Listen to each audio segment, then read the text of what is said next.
എല്ലാവർക്കും നമസ്കാരം. ഞാൻ രഞ്ജിത്ത് ആർ കെ തഴവ. എല്ലാവർക്കും ഒരു പുതിയ വീഡിയോയിലേക്ക് സ്വാഗതം. എല്ലാവർക്കും ചലഞ്ചർ ആപ്പിൻ്റെ യൂട്യൂബ് ചാനലിലേക്ക് സ്വാഗതം.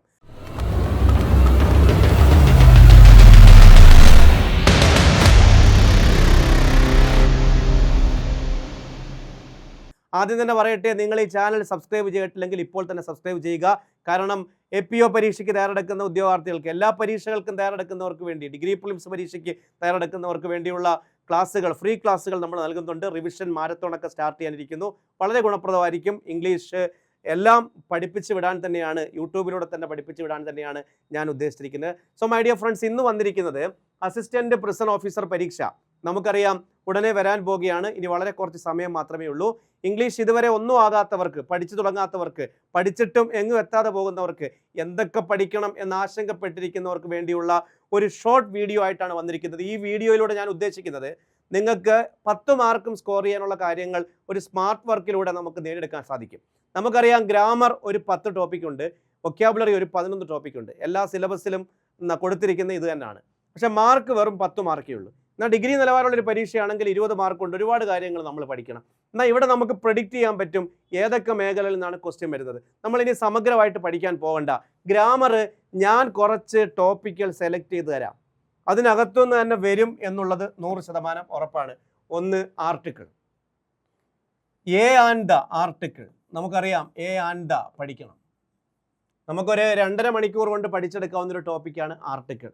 അത് എയും ആനും ഉപയോഗിക്കുന്നത് പെട്ടെന്ന് പഠിച്ചെടുക്കാൻ പറ്റും, വവൽ സൗണ്ട് നോക്കി. അതുപോലെ തന്നെ റൂൾസ് വെച്ച് നമുക്ക് ദായും പഠിച്ചെടുത്താൽ നമുക്ക് സെറ്റാവും. ഓക്കെ, ഞാൻ അതിൻ്റെ സോഴ്സ് പറഞ്ഞു തരാവേ. ആപ്പിലുണ്ട് ക്ലാസ്. ഇനിയിപ്പം പെട്ടെന്ന് ആപ്പിലേക്ക് വരാൻ ബുദ്ധിമുട്ടുള്ളവരുണ്ടാവും. അടുത്ത പരീക്ഷയ്ക്ക് നിങ്ങൾ വന്നാൽ മതിയാകും. ഇനിയിപ്പം പെട്ടെന്ന് അസിസ്റ്റൻറ്റ് പ്രൊഫസർ ഓഫീസർ പരീക്ഷയ്ക്ക് തയ്യാറെടുക്കുന്നവർ വന്നിട്ട് നമുക്ക് അത്രയും സമയം പറ്റില്ല. അപ്പോൾ അതുകൊണ്ട് വേറെ പരീക്ഷയ്ക്ക് തയ്യാറെടുക്കുന്നെങ്കിൽ ആപ്പിൽ ജോയിൻ ചെയ്യുക ആ കോഴ്സിന്. ഇപ്പോൾ ക്വസ്റ്റ്യൻ ടാഗ് നമുക്കറിയാം 2 മണിക്കൂർ കൊണ്ട് പഠിച്ചെടുക്കാൻ കഴിയുന്നൊരു ടോപ്പിക്കാണ്. ക്വസ്റ്റ്യൻ ടാഗ് ഉറപ്പായിട്ടും കാണും. ടെൻസ്, യൂസ് ഓഫ് ടെൻസ് പഠിച്ചാൽ മതി. ടെൻസ് മൊത്തം വാരി വലിച്ച് പഠിക്കേണ്ട. 12 ടെൻസിൻ്റെ ഉപയോഗങ്ങൾ അളന്നൊരു ക്ലാസ് പ്ലേലിസ്റ്റിലുണ്ട്. ഞാനത് പറയാവേ, ആ സോഴ്സ് ഞാൻ പറയാം. ഈഫ് ക്ലോസ് 1.5 മണിക്കൂറത്തെ കാര്യമേ ഉള്ളൂ. പ്രിപ്പോസിഷൻ ഒരു ചോദ്യം ഉറപ്പാണ്. ടിപ്സ് ഉണ്ട്, പറയാം. Reported speech, direct indirect speech ഉറപ്പായിട്ട് ചോദിക്കും. വേണമെങ്കിൽ സമയമുണ്ടെങ്കിൽ ആക്റ്റീവ് പാസീവ് വോയിസ് കൂടെ ഒന്ന് നോക്കി വെക്കുക. ഗ്രാമർ നമുക്ക് തൽക്കാലം ഇനിയുള്ള സമയം ഇത്രയും പഠിച്ചാൽ മതി, കാരണം ദിവസം കുറവാണ്. വൊക്കാബുലറി എയിം ചെയ്യുന്നെങ്കിൽ നമുക്കറിയാം 12 വൊക്കാബുലറി ഉണ്ട്. അതിനകത്ത് സബ് ഡിവിഷൻസ് ഒക്കെ ഉണ്ട്. നിങ്ങൾ ഞാൻ പറയുന്ന ഈ മേഖല ഒന്ന് കോൺസെൻട്രേറ്റ് ചെയ്യും. ഇപ്പോഴുള്ള എല്ലാ പരീക്ഷകളിലും സ്പെല്ലിംഗ് ചോദിക്കുന്നുണ്ട്. നമ്മൾ പഠിച്ചാൽ കിട്ടുന്നൊരു സംഭവമാണ്. ഒരു ബുക്കിനകത്തോ ഉള്ള സ്പെല്ലിംഗ് മൊത്തം ഒന്ന് പഠിച്ചുകൊണ്ട് പോവുക. എന്ന് വെച്ച് കഴിഞ്ഞാൽ ഒത്തിരി ഒന്നും വേണ്ട, ഒരു 10, 200 വേണ്ട, ഒരു 150 വാക്കുകളുടെ സ്പെല്ലിംഗ് പഠിച്ചാൽ മതി. കാരണം ചോദിക്കുന്നതെല്ലാം തിരിച്ചും മറിച്ചും അതൊക്കെ തന്നെയാണ്. ഫ്രേസൽ വെർബ്സ്, സ്ഥിരമായിട്ട് ചോദിക്കുന്ന ഫ്രേസൽ വെർബ്സ് ഉണ്ട്, അത് പഠിച്ചാൽ മതി. ഇഡിയംസ് ആൻഡ് ഫ്രേസ്, ഇതും സ്ഥിരമായിട്ട് ചോദിക്കുന്നതാണ്, അല്ലാതെ വലിയ കനത്തൊന്നും ചോദിക്കാറില്ല. ആൻറ്റോണിംസ്, സിനോണിംസ് ചോദിക്കും, അത് ഞാൻ മനഃപൂർവ്വം ഒഴിവാക്കിയതാണ്. കാരണം അത് ഏത് ചോദിക്കുമെന്ന് നമുക്ക് പറയാൻ പറ്റില്ല. ഇന്നേ വരെ ആർക്കും പ്രൊഡിക്റ്റ് ചെയ്യാൻ കഴിയാത്തൊരു സാധനമാണ്. പക്ഷേ ആൻറ്റോണിംസ് പറ്റും. ഓപ്പോസിറ്റ്സുകൾ സിനോണിംസിൻ്റെ അത്രയില്ല, എല്ലാ വാക്കുകൾക്കും ഓപ്പോസിറ്റ് ഇല്ലല്ലോ. അത് ഫിക്സഡായിട്ട് പഠിച്ചാൽ അതിൽ നിന്ന് ഒരെണ്ണേ ചോദിക്കുകയാണ്. ഈ ക്വസ്റ്റ്യൻ ഇടുന്നവർ അവർക്ക് അറിയാവുന്ന ഒരെണ്ണേ ചോദിക്കും. അത് മിക്കവാറും എല്ലാവർക്കും അറിയാവുന്ന ഫെമിലിയർ ആയിട്ടുള്ളൊരു വാക്കായിരിക്കും. ജെൻഡർ നൗൺ പഠിക്കണം, ചോദിക്കാം. ഫോറിൻ ഫ്രേസസ് സെലക്ട് ചെയ്ത് പഠിച്ചാൽ മതി. അതിൻ്റെ കുറേ ടിപ്സുകൾ ക്ലാസ്സിലുണ്ട്. ഇനി കോമൺ യൂസ്ഡ് അബ്രീവിയേഷൻസ് ഒന്ന് നോക്കി നോക്കണം. ഇപ്പം ATMൻ്റെ ഫുൾ ഫോം സിലബസിലുള്ളതാണ്, അറിയാമല്ലോ. ATM സിലബസിലുള്ളതാണ് ഈ common used abbreviations. Automated teller machine, PDF-ൻ്റെ ഫുൾ ഫോം എന്ത്, അങ്ങനെയൊക്കെയുള്ള ഒരു ക്ലാസ് നിങ്ങൾ കാണണം. ഒറ്റ ക്ലാസ് മതിയാവും. പറ്റുവാണെങ്കിൽ യൂട്യൂബിലൊരു ക്ലാസ് തരാം, ശ്രമിക്കാൻ. ഞാനിതുവരെ ചെയ്തിട്ടില്ല, ആപ്പിലുണ്ട്. 40 ടിപ്സ് ക്ലാസ് ഉണ്ട്. ഇത് ഇത്രയും ഒന്ന് നോക്കിയിട്ട് ഈ യൂട്യൂബ് ചാനലിൻ്റെ പ്ലേലിസ്റ്റിൽ, മൈ ഡിയർ ഫ്രണ്ട്സ്, ഞാൻ വീണ്ടും ഒരു കാര്യം പറയാം. ഞാൻ ഡെയിലി ക്ലാസ് തരുന്നുണ്ട്. എല്ലാവരെയും പോലെ വല്ലപ്പോഴും വന്നൊരു ക്ലാസ് തരാം വ്യൂസ് കിട്ടാൻ വേണ്ടി പരീക്ഷയുടെ തലേന്ന് വന്ന് ക്ലാസ് തരുന്ന ഒരാളല്ല ഞാൻ എൻ്റെ സ്വന്തം യൂട്യൂബ് ചാനൽ പോലെയാണ് ചലഞ്ചറിൻ്റെ യൂട്യൂബ് ചാനലിലൂടെ ക്ലാസ് തന്നുകൊണ്ടിരിക്കുന്നത്. അവിടെ സബ്സ്ക്രൈബേഴ്സിനെ കൊണ്ടുവരിക, ആപ്പിലേക്ക് പിള്ളേരെ എത്തിക്കുക, പണമുണ്ടാക്കുക എന്നതിനൊക്കെ അപ്പുറത്ത് ഒരു നീതിപൂർവമായ ഒരു ഉദ്ദേശമുണ്ട്. സത്യസന്ധമായിട്ട് പറയട്ടെ, പഠിച്ച് ക്ലാസ് കണ്ടിട്ട് ഒരുപാട് പേർക്ക് ഗുണം കിട്ടണം. എന്നെ ആൾക്കാർ അറിയപ്പെടുന്നത് ഇംഗ്ലീഷ് സിമ്പിളാക്കി പഠിപ്പിച്ചു കൊടുത്തു എന്ന് പറഞ്ഞാണ്. ഞാൻ ശബരിമലയിൽ പോയാൽ പോലും അവിടെ പോലീസുകാർ പിള്ളേർ വന്നിട്ട് നമ്മളെ ഇഷ്ടപ്പെടുന്നതിൻ്റെ ഒരു കാരണം ഇംഗ്ലീഷ് സിമ്പിളാക്കി കൊടുത്തു എന്ന ഒരു ഇതിലാണ്. മാർക്ക് സ്കോർ ചെയ്യാൻ കഴിഞ്ഞു. അതെപ്പോഴും പ്രതീക്ഷിക്കുന്ന ഒരാളാണ് ഞാൻ. അങ്ങനെ വീണ്ടും വീണ്ടും ഉദ്യോഗാർത്ഥികൾ എൻ്റെ അടുത്ത് വരണം എന്ന അത്യാഗ്രഹം പോലെ ആഗ്രഹിക്കുന്ന ഒരാളാണ് ഞാൻ. അതുകൊണ്ട് തന്നെ ഒരു സതുദ്ദേശം ഇതിനൊക്കെ അപ്പുറത്തുണ്ട്. ഇതെൻ്റെ ജീവിതമാർഗ്ഗമാണ്, എൻ്റെ വരുമാനമാണ്, എല്ലാം ശരിയാണ്. പക്ഷേ ഒരു നീതിപൂർവമായ ഒരു ഉദ്ദേശം ഇതിലുണ്ട് എന്ന് എല്ലാവരും മനസ്സിലാക്കുക. അതുകൊണ്ടാണ് ഞാൻ ഡെയിലി ക്ലാസ് തരുന്നത്. അല്ലെങ്കിൽ എനിക്ക് അങ്ങനെ ചെയ്യേണ്ട കാര്യമില്ല. എന്നാൽ ഒരു ക്ലാസ്സിൽ പോലും പറയുന്ന കാര്യങ്ങൾ വേറെ ക്ലാസ്സിൽ റിപ്പീറ്റ് ചെയ്തല്ല പറയുന്നത്. എന്താണെന്നറിയാമോ? അത് പുതിയ പുതിയ കണ്ടൻറ്റ് കിട്ടട്ടെ, അതെല്ലാം കാണണമെന്ന് തോന്നട്ടെ, ഓരോ എപ്പിസോഡ് പോലെ കാണണമെന്ന് തോന്നട്ടെ എല്ലാവർക്കും. അപ്പോൾ എല്ലാവരും ഇംഗ്ലീഷ് ടിപ്സിലൂടെ പഠിക്കുമല്ലോ എന്ന് പ്രതീക്ഷിച്ചിട്ടാണ്. ഇതെൻ്റെ വരുമാന മാർഗ്ഗമാണ്, ജീവിത മാർഗ്ഗമാണ്. അത് എല്ലാവർക്കും അറിയാം. എല്ലാവർക്കും ഓരോ വരുമാന മാർഗ്ഗമുണ്ട്. എല്ലാവരും അവരുടെ തൊഴിലുകളിൽ ജീവിക്കുന്നവരാണ്. ബട്ട് അതിനൊക്കെ അപ്പുറത്ത് ഞാൻ ക്ലാസ് ഡെയിലി ചെയ്യുന്ന അതുകൊണ്ടാണ്. 40 ക്ലാസ് കഴിഞ്ഞ 4 മാസത്തിനിടയ്ക്ക് ഞാൻ 40 ക്ലാസ് അതിനകത്ത് ആഡ് ചെയ്തിട്ടുണ്ട് പ്ലേലിസ്റ്റിൽ ചാനലിൻ്റെ. അത് നിങ്ങളൊന്ന് കാണണം. 10-15 മിനിറ്റ് മാത്രമേ ഉള്ളൂ. എല്ലാവരെയും പോലെ സമയം മുഷിപ്പിക്കുന്ന ക്ലാസ്സുകളല്ല. വലിച്ചുവാരി ഒരുപാട് മോട്ടിവേഷൻ എന്നും പറഞ്ഞ് വന്ന് പറയുന്ന ക്ലാസ്സുകളൊന്നുമില്ല.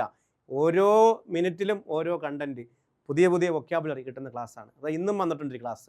Vocabulary 10 vocabulary 10 vocabulary tips 200 vocabulary പെട്ടെന്ന് പഠിക്കാം. ഈ ചാനലിൽ ഇന്ന് വന്നിട്ടുണ്ട് ക്ലാസ് കുറച്ച് മുമ്പ്. അപ്പം അത് കാണണം പ്ലേലിസ്റ്റിൽ. പിന്നെ എൻ്റെ ബുക്ക് നിങ്ങൾ വാങ്ങണം. അതിപ്പോൾ ഈ പരീക്ഷയ്ക്ക് ഇനിയിപ്പോൾ വാങ്ങിച്ചിട്ടോ കാര്യമില്ല. അടുത്ത പരീക്ഷ മുതൽ അത് വാങ്ങണം. ഗ്രാമർ മൊത്തമുണ്ട്, വൊക്കാബുലറി മൊത്തമുണ്ട്. വൊക്കാബുലറി എങ്ങനെ പഠിച്ചു തുടങ്ങണമെന്ന് അറിയാത്തൊരു കൃത്യമായ ഓർഡർ, ആ ഓർഡറാണ് നിങ്ങൾക്ക് ഗുണം ചെയ്യുന്നത്. ആരും പറഞ്ഞു തരത്തില്ല ഏത് ഓർഡറിൽ പഠിക്കണമെന്ന്. അതതിനകത്തുണ്ട്. 600ഓളം ടിപ്സുകൾ യൂട്യൂബ് കാണുന്നവർക്ക് അതും കൂടെ ഉണ്ടെങ്കിൽ സെറ്റാണ്. ആപ്പ് ഉപയോഗിക്കുന്ന ഉദ്യോഗാർത്ഥികൾ ഉറപ്പായിട്ടും അത് മേടിക്കണം. കാരണം നോട്ട്സിന് പകരം PDF നോട്ട്സിന് പകരം അത് ഉപയോഗിക്കാം. ഓക്കെ, പുസ്തകം നിങ്ങളെല്ലാവരും വാങ്ങിച്ചിരിക്കണം. എൻ്റെ ഒരു പുസ്തകം നിങ്ങളുടെ എല്ലാവരുടെയും കയ്യിൽ വേണം. അതുകൊണ്ടാണ് ഞാൻ എല്ലാ ക്ലാസ്സിലും പറയുന്നത്. കാരണം ഞാൻ കഴിഞ്ഞ 5 വർഷത്തിനിടയ്ക്ക് ഇത്രയും പുസ്തകം ഞാൻ പ്രൊമോട്ട് ചെയ്തിട്ടില്ല. ഇത് ഇപ്പോൾ പ്രൊമോഷൻ ചെയ്യുന്നതിൻ്റെ പ്രധാനപ്പെട്ട ഒരു കാരണം ആ പുസ്തകം കൂടെ കയ്യിലുണ്ടെങ്കിൽ നിങ്ങൾക്കൊരു ഡബിൾ ബലമാണ്. അത് പല ഉദ്യോഗാർത്ഥികളും എൻ്റെ അടുത്ത് പറയാറുണ്ട്. ഓക്കെ, ഇത് ഷോപ്പുകളിലൊന്നും കിട്ടില്ല, നേരിട്ട് പർച്ചേസ് ചെയ്യുക. ഈ നമ്പറിൽ കോൺടാക്റ്റ് ചെയ്താൽ മതി. 9847928178 എന്ന നമ്പറിൽ വാട്സപ്പ് ചെയ്താൽ മതിയാവും. അടുത്ത 2000 പ്രീവിയസ് എങ്കിലും ചെയ്തിട്ട് പോകണം. നിങ്ങൾ ചോദിക്കും ഇതൊക്കെ ഇതിനുള്ള സമയമുണ്ടോ? 2000 ചോദ്യം ഞാൻ വീട്ടിലെ ഉദ്യോഗാർത്ഥികളെ, വീട്ടിൽ എനിക്ക് ക്ലാസ്സിന് വരുന്ന ഉദ്യോഗാർത്ഥികളെ 2 ദിവസം കൊണ്ട് ഇരുത്തി, ഒരു 2 പകൽ ഇരുത്തിയിട്ട് ഞാൻ 2000 ചോദ്യങ്ങൾ ചെയ്യിച്ചിട്ടുണ്ട്. എങ്ങനെയാണ് ചെയ്യിക്കുന്നത്? ലളിതം പബ്ലിക്കേഷൻ്റെ 4700 പ്രീവിയസ് ചോദ്യങ്ങൾ, കേരളത്തിൽ കിട്ടാവുന്ന വെച്ച് ഏറ്റവും നല്ല ബുക്ക് ഇംഗ്ലീഷിൻ്റെ പ്രീവിയസ് ക്വസ്റ്റ്യൻ ചെയ്യുന്നത്. മലയാളം എക്സ്പ്ലനേഷൻ ഉണ്ട് എല്ലാ ചോദ്യത്തിൻ്റെയും. 2025 വരെയുള്ളതുണ്ട്. ഏറ്റവും ലേറ്റസ്റ്റ് ചോദ്യം എടുക്കുക, ആദ്യം കൊടുത്താൽ കറക്റ്റ് ഓർഡറിലാണ് എടുത്തിട്ട് ചെയ്യുക. 10 ചോദ്യം ചെയ്യുക, ഉത്തരം നോക്കുക, ചെക്ക് ചെയ്യുക, നെഗറ്റീവ് കഴിഞ്ഞുള്ള മാർക്ക് എഴുതുക, തെറ്റിപ്പോയത് എഴുതാതെ വിട്ടതിൻ്റെ മാത്രം എക്സ്പ്ലനേഷൻ വായിച്ചു നോക്കുക, അടുത്ത ചോദ്യം ചെയ്യുക. നിങ്ങളിങ്ങനെ ചെയ്താൽ 2000 ചോദ്യം ആകുമ്പോൾ നിങ്ങളുടെ റേഞ്ച് 10ൽ 9 മാർക്ക്, 20ൽ 18, 19 മാർക്ക് റേഞ്ചിൽ നിങ്ങളെത്തും. 20 മാർക്കെന്ന് ഞാൻ ഒരുപാട് അങ്ങ് എക്സാജറേറ്റ് ചെയ്ത് പറയാത്ത 20 മാർക്ക് മേടിക്കുന്ന കുട്ടികളുണ്ട്. ഞാൻ നേരിട്ട് കണ്ടിട്ടുണ്ട്. ഞാൻ വീട്ടിൽ ചെയ്യിക്കുന്ന സമയത്ത് 3 മിനിറ്റ് കൊണ്ട് റെക്കോർഡ് ഇട്ടതാണ്. 3 മിനിറ്റ് കൊണ്ട് 20 ചോദ്യം ചെയ്തു എന്ന് മാത്രമല്ല, 20 ചോദ്യത്തിൽ 19 മാർക്ക് സ്കോർ ചെയ്ത ഉദ്യോഗാർത്ഥികൾ നമ്മുടെ ബാച്ചിലുണ്ട്. ഒരു ആവറേജിന് മുകളിലുള്ള ചോദ്യ പേപ്പർ. ആ ലെവലിൽ നിങ്ങളെ എത്തിക്കണം. അതാണ് ഞാൻ ഉദ്ദേശിക്കുന്നത്. അത് ചെയ്യണം. ഓക്കെ മൈ ഡിയർ ഫ്രണ്ട്സ്, തീരുന്നില്ല. ഒരാൾ ദ ബെസ്റ്റ് പറഞ്ഞ് അവസാനിപ്പിക്കുകയല്ല. APO പരീക്ഷയ്ക്ക് തയ്യാറെടുക്കുന്നവർക്ക് വേണ്ടി പുതിയ ക്ലാസ്സുകൾ മാരത്തോണും ഒക്കെ ആയിട്ട് ഞാൻ വരുന്നുണ്ട്. പ്ലേലിസ്റ്റിലുള്ള ക്ലാസ്സുകൾ ഇന്ന് തന്നെ കണ്ടു തീർക്കുക. ഓക്കെ, പെട്ടെന്ന് തന്നെ കണ്ടു തീർക്കാൻ കഴിയും. ഒന്നും ഇവിടെ അവസാനിക്കുന്നില്ല. This is not an end but a beginning. ഒരു തുടക്കം മാത്രം. വീണ്ടും കാണാം. കമൻറ്റ് ചെയ്യാൻ മറക്കരുത്. Bye from Ranjith ആർക്കിത്തഴൂർ.